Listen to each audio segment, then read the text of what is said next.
What's up, guys? Today I'm going to teach you how to make a Discord server for any game. Like, if you want a Discord server for your game, so, or you're just making one for like a community, you go to your browser, then you go onto Discord.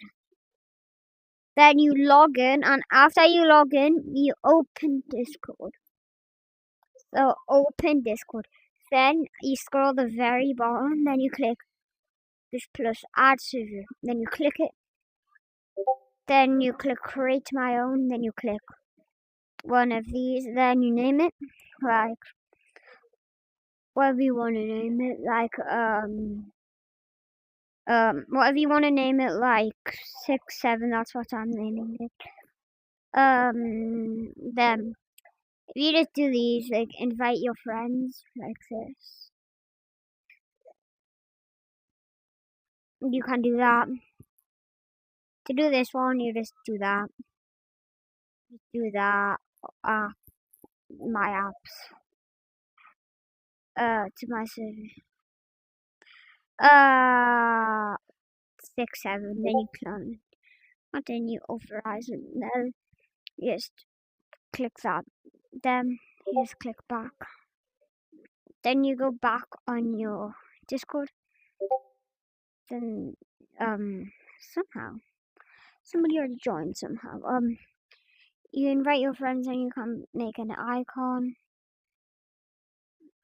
What's just gonna be this.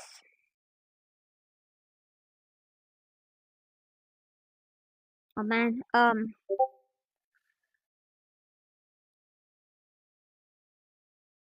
I accidentally got a picture before.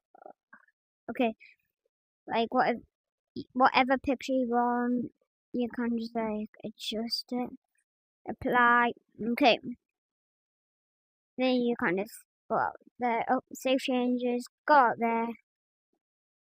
Then you send your first message like, hello. Now you've done all your tasks.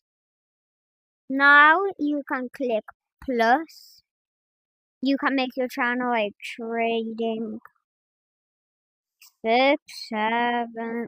Then you click create server. Then if you want to make a role, you can click the 6, 7 or whatever then you click server settings. You click that, then you click roles, then you click create roles. Okay. Then you name the role whatever you want it to be named, like the 6, 7. Okay. Then you got your role, then you go back to your username. This works on anyone's username then. So you just well, what the hell is this? Oh, that. Then you click add role. It works on anybody. Then you can click it, and look, you have the 6, 7 role. And that's how to set up a Discord server in 2026. Bye, guys.